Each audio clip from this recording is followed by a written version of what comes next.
백전백승 7분 솔루션 시간입니다. 완전히 잘은 아니어도 못 가지는 않았던 시장이었는데요. 일단 초반에 상승폭이 좀 꺾이면서 1970선대까지 내려오고 있습니다. 지금 들리고 있는 각각의 또 북한 관련 리스크 소식도 있는 상황이고요. 그와 관련된 해석을 어떻게 하고 초반 시장 대응해야 될지, 또 긴 안목에서 오늘 시장 어떤 대응 전략들을 세워야 하는지 그에 따른 고민들 함께 살펴보는 시간입니다. 백전백승 7분 솔루션 오늘 함께할 분 소개해드리겠습니다. 로지스탁의 이상로 대표 만나보시죠.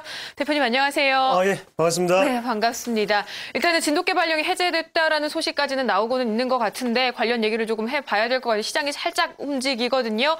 뭐 2시 반쯤에 강원도 화천 쪽에 움직이는 물체 발견돼서 수류탄 던졌고 뭐 어떤 존재인지 확인 작업 중이다. 군에서는 밝혔다고 해요. 여자라서 잘 일단은 좀 진돗개 하나라는 것에 대한 체감이 일단은 없는데 시장이 자꾸 좀 흔들리다 보니까 좀 걱정이 되거든요. 보니까 대간첩 대비 태세 정도다라고 하는데 체감이 조금 안 됩니다. 시장 반응 저 정도면 적정한 건가요? 어떻게 보신가요? 네, 일단 뭐 시장 같은 경우에 어제 북한에서 제1호 전투태세 준비 단계가 발령이 됐습니다. 그 부분에 대해서 의견이 상당히 분분했는데요. 일단 지금 같은 경우 돌발 상황에 대한 악재라고 조금 보시는 게 좋겠고요. 이런 부분에서 외국인의 매도세 자체가 지금은 이런 객관적인 증거라든지 아니면 정책 방향 자체가 확실하게 결정되지 않았기 때문에 계속적인 매도세가 조금 나왔다고 보시는 게 좋겠고요. 그래서 현 시점에서 가장 중요한 부분은 바로 기관의 수급이었죠. 그래서 기관의 수급 자체가 지금 빠르게 회복이 되면서 다시 한 번 더 시장이 회복해 나간 단계인데 그만큼 시장이 지뢰받친 상황입니다. 지금 북한의 악재 같은 경우에는 조그만 악재라도 크게 반응할 수 있는 그런 시장의 상황이니만큼 우리가 한 번 더 조심하고 가셔야 되는 오늘 하루가 아니었나 그렇게 말씀을 좀 드리겠습니다. 네, 갑자기 살짝 놀랐어요. 1980선 깨지고 환율 확 움직이고 방위산업 관련종 막 움직이기 때문에 어떻게 되는 것인지라고 했는데 일단 말씀 나누는 중에 하락폭이 조금 축소됩니다. 1980선까지 회복이 됐는데 일단 긴장해서 좀 팔을 걷어붙여봤거든요. 일단 오늘 이슈에 대해서 지금 다시 한번 얘기를 나눠보도록 하겠습니다. 일단은 안전할 수 있는 지금과 같은 리스크에서도 시장이 좀 안전할 만한 전략을 제시해 주시면 좋을 것 같은데 어떤 얘기 해주시겠어요? 네, 일단은 우리는 뭐 지금 옆에 이주영 앵커님이 직접 전쟁을 한다고 나가실 건 아니잖아요. 맞죠? 그 의사는 있습니다. 네, 일단 뭐 국가를 지키는 건 지금 군인들이 지키고 있죠. 그리고 저도 군필자고 군인들에게 잠시 맡기고 오늘은 저희가 주식시장을 좀 지켜보겠습니다. 어제 같은 경우에 주식시장을 바로 지켰던 것은 바로 연기금이었죠. 네. 우리가 연기금의 활약을 좀 보셔야 될 것 같은데요.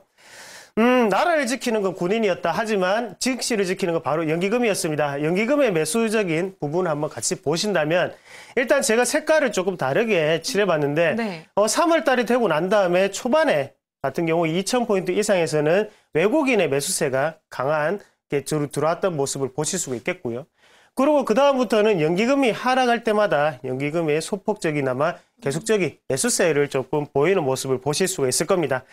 지금 연기금의 평단가를 좀 같이 한번 보신다면 지금 1970밴드에서 1985밴드까지 이 정도의 분포가 조금 될 것 같고요. 그만큼 하단 자체에 보시면 1차적인 매수가 들어왔을 때는 밑꼬리가 많이 달린 모습을 보실 수가 있을 거고 두 번째 매수세가 들어왔을 때는 밑꼬리보다는 그대로 몸통 자체가 지금 많이 들어온 것을 보실 수가 있을 겁니다. 그 평균단가 같은 경우에도 약간은 상단 쪽에 걸칠 수 있다는 걸 우리가 한번 알아보시는 게 좋겠고요. 네. 그만큼 외국인은 28일부터 6일까지 그리고 연기금 같은 경우에는 5일부터 15일 그리고 20일부터 현재까지 매수를 하고 있는 상황이고 어제 같은 경우에는 강한 매수세가 들어왔었죠. 1,700억 원 가깝게 유가증권 시장은요? 1,669억 원이 들어왔고요. 거기에 대해서 우리가 한 달 동안의 연기금 매수세를 한번 같이 보신다면 5,527억 원이 들어왔습니다. 5,527억 원이라는 말을 듣고 지금 의아해 하시는 분들도 상당히 많으실 것 같아요. 왜 그런 말씀을 드리냐면 매수세가 생각보다는 강하지는 않았다는 거죠.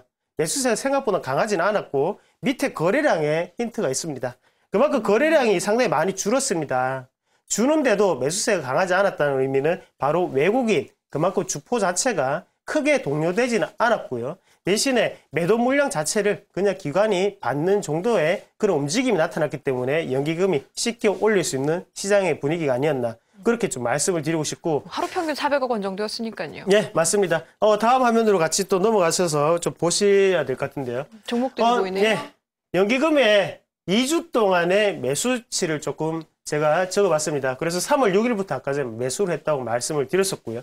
연기금의 매수세만 보신다면 일단 삼성전자를 비롯해서 삼성전기 그리고 현대차에 대해서 그리고 코덱스 레버리지가 눈에 띄는 종목군인데요. 그만큼 지금 연기금에 한번 같이 보시면 네. 지수와 상당히 관련이 있는 업종들에 대해서 매수를 했구나라는 힌트를 조금 얻을 수가 있겠죠.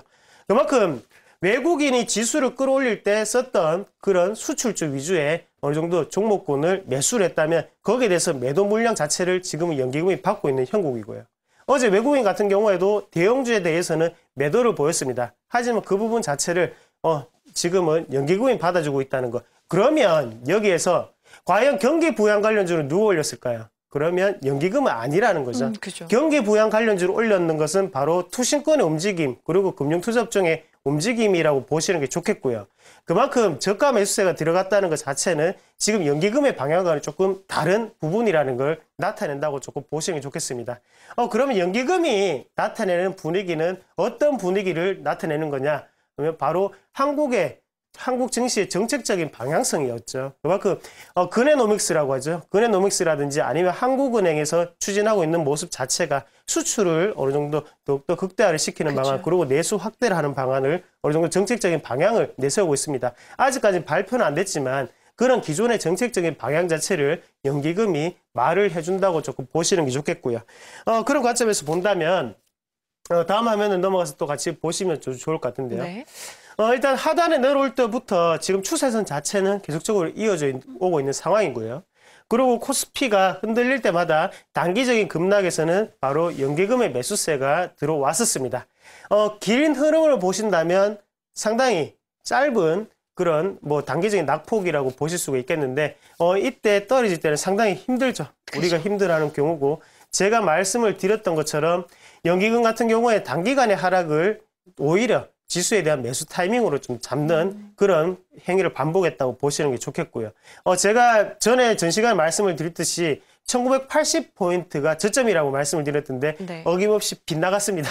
빗나고 난 다음에 지금 1950포인트까지 떨어지고 난 다음에 다시 한번 회복하는 단계인데요. 그만큼 밑에 내려갔을 때는 꾸준히 매수하자고 말씀을 드렸습니다. 바로 연기금을 보고 했던 얘기고요. 우리가 장기적인 관점에서 대응을 한다면 지금 수출주는 이대로 죽기는 사실상 힘들다. 그런 결론치가 좀 나오겠죠. 경기 부양 관련주는 1분기 실적에 대해서 어느 정도의 아직까지 타격감이라든지 우려감이 잔존하는 게 사실이고요. 외국인이 매수 안 하는 이유는 분명히 있습니다.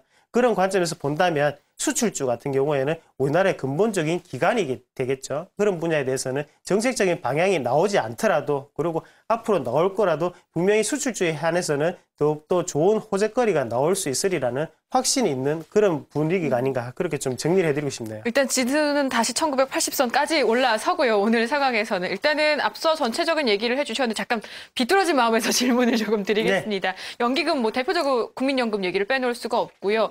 운용 능력 자산이 400조 원입니다. 당연히 큰 종목 사니까 든든하게 잘 갖고 하는 거는 알겠는데 개인 투자자분들 입장에서는 당연히 돈 많으니까 큰 종목 사지 안전한 거 누가 모르나라고 생각하실 수도 있을 것 같아요. 네. 그러니까 연기금의 최근 매수가 이어지는 패턴을 시장에 대한 하반을 확실하게 지탱해주고 있다. 시장 전체의 기준 잣대로 보는 것인지 아니면은 선택하고 있는 종목 역시도 좀 염두에 두고 수출주 말씀을 잠깐 해주셨으니까 그에 파급되는 종목 선택에 대한 고민은 해답이 조금 안 나오는 것 같은데요. 네, 여전히 전기전자 업종에 대해서는 매수가 유효하다고 말씀을 좀 드릴게요.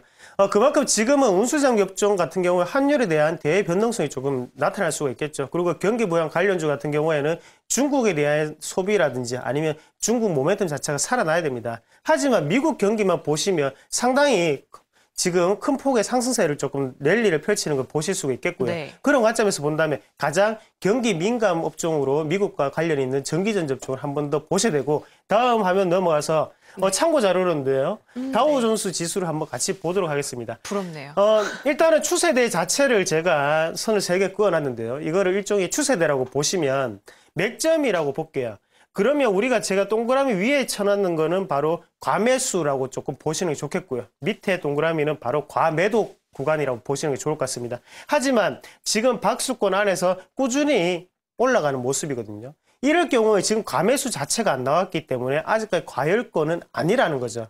미국 뭐 사람들도 이런 걸 생각을 하면서 매수를 하겠죠. 이런 부분 자체가 있으니까 아직까지 미국 증시 자체는 우리가 걱정할 필요는 없지 않겠나. 키프로스 악재는 단기적인 악재, 그리고 미국의 이 랠리를 멈추기는 사실상 힘들다고 보셔야 될 것 같고요. 그런 관점에서 본다면 경기 부양 관련주들이 다시 한번 추가적인 상승하려면 일본보다 더 좋은 양적 완화 정책이나 아니면 경제 정책 자체가 나와야 되는 부분이 아닌가. 미국은 일단 일본을 손을 들어줬습니다. 나머지 전기전 접종은 아직까지 기술력 그리고 캐파라고 하죠. 캐파 자체가 크기 때문에 전기전 접종은 꾸준히 매수하자. 그런 말씀 드리겠습니다. 네, 그렇군요. 알겠습니다. 대표님 오늘 말씀 여기까지 듣겠습니다. 감사합니다. 네, 고맙습니다.